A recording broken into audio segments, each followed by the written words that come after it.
അങ്ങനെ നല്ല ഭംഗിയുള്ളൊരു സൺസെറ്റൊക്കെ കണ്ട് നമ്മൾ അടുത്ത അമ്പലത്തിലേക്കുള്ള യാത്ര സ്റ്റാർട്ട് ചെയ്തു. എന്നിട്ട് ബീച്ചിൽ നിന്ന് നേരെ നമ്മൾ പോയത് മൂകാംബികയിലോട്ടാണ്. അങ്ങനെ നമ്മൾ നേരെ റൂം ബുക്ക് ചെയ്ത ഹോട്ടലിലോട്ട് പോയി.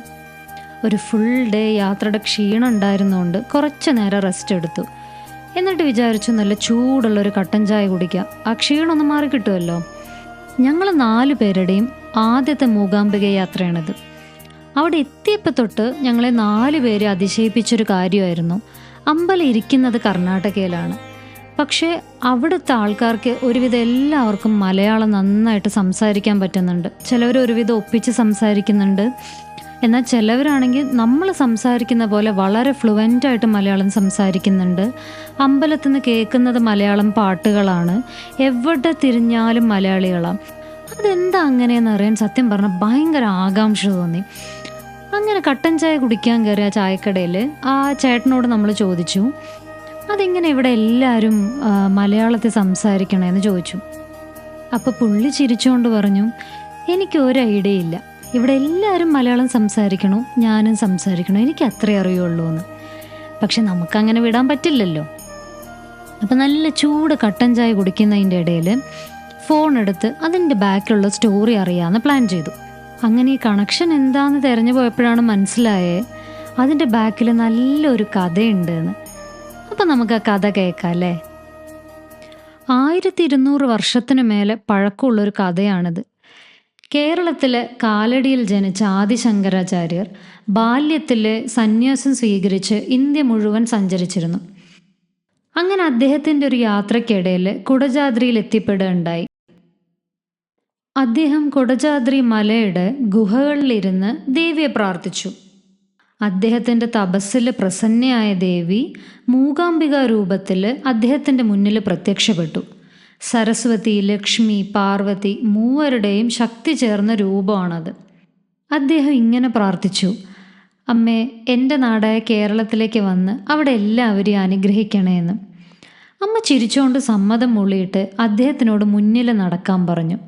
അമ്മ പിന്നാലെ വരാമെന്ന് പറഞ്ഞു. പക്ഷെ അമ്മ ഒരു കാര്യം അദ്ദേഹത്തിനോട് ആവശ്യപ്പെട്ടത്, എന്ത് സംഭവിച്ചാലും തിരിഞ്ഞു നോക്കരുത്, തിരിഞ്ഞു നോക്കിയാൽ അമ്മ അവിടെ തന്നെ നിന്ന് പോകുമെന്ന് പറഞ്ഞു. അങ്ങനെ അവർ 2 പേരും യാത്ര തുടങ്ങി. അദ്ദേഹം മുന്നിൽ നടന്നു, ദേവി പിന്നിൽ നടന്നു. അദ്ദേഹത്തിന് ദേവിയുടെ ചിലങ്കയുടെ ശബ്ദം കേൾക്കാൻ സാധിക്കുമായിരുന്നു. പക്ഷെ കൊല്ലൂരിനടുത്തെത്തിയപ്പോൾ പെട്ടെന്ന് ദേവിയുടെ ചിലങ്കയുടെ ശബ്ദം കേൾക്കാതെ. അപ്പോൾ ദേവി പിന്നിൽ തന്നെ ഉണ്ടോ എന്നുള്ളൊരു ആശങ്കയിൽ ആദിശങ്കരാചാര്യരൊന്ന് തിരിഞ്ഞു നോക്കി. അങ്ങനെ ദേവി അദ്ദേഹത്തിൻ്റെ മുന്നിൽ പ്രത്യക്ഷപ്പെട്ടു. എന്നിട്ട് ചിരിച്ചുകൊണ്ട് പറഞ്ഞു, തിരിഞ്ഞു നോക്കിയ സ്ഥിതിക്ക് ഇനിയിപ്പോൾ യാത്ര തുടരാൻ പറ്റില്ല, ഞാനിനി ഇവിടെ തന്നെയാണ്. പക്ഷെ പേടിക്കണ്ട, കേരളത്തിലെ എല്ലാ ജനങ്ങൾക്കും എൻ്റെ അനുഗ്രഹം എപ്പോഴും ഉണ്ടാവും, അവർക്ക് എപ്പോൾ വേണേലും ഇവിടെ വന്ന് എന്നെ കാണാം എന്ന് പറഞ്ഞു. അങ്ങനെ ശങ്കരാചാര്യർ അവിടെ തന്നെയാണ് ദേവിയുടെ പ്രതിഷ്ഠ നടത്തിയത് എന്നാണൊരു വിശ്വാസം.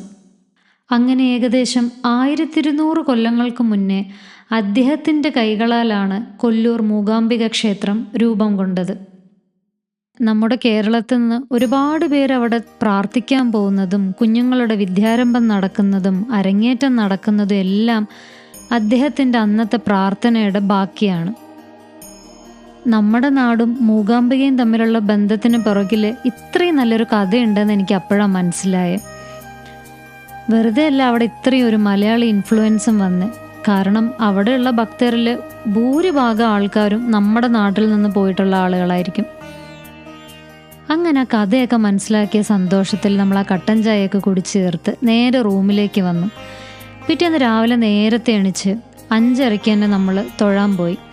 അമ്പലത്തിന് തൊട്ടടുത്ത് തന്നെയായിരുന്നു നമ്മുടെ റൂം. അതെന്ത് സൗകര്യമായിരുന്നു എന്ന് രാവിലെയാണ് നമുക്ക് ശരിക്കും മനസ്സിലായത്. വലിയ തിരക്കിലൊന്നും പെടാതെ നമ്മൾ നന്നായിട്ട് തൊഴുതു. ഒരുപാട് നാളായിട്ടുള്ള അമ്മയുടെ ആഗ്രഹമായിരുന്നു മൂകാംബികയിൽ വരണം, ദേവിയെ തൊഴണം എന്നൊക്കെ. അത് നടത്തി കൊടുക്കാൻ പറ്റിയെന്നുള്ളതായിരുന്നു നമ്മുടെ ഈ ട്രിപ്പിലെ ഏറ്റവും വലിയ സന്തോഷം. ആ സന്തോഷം നമ്മുടെ മുഖത്ത് നന്നായിട്ട് കാണാനും പറ്റുന്നുണ്ടായിരുന്നു. കുടജാദ്രി പോയാലോ എന്ന് നമ്മൾ പ്ലാൻ ചെയ്തതായിരുന്നു.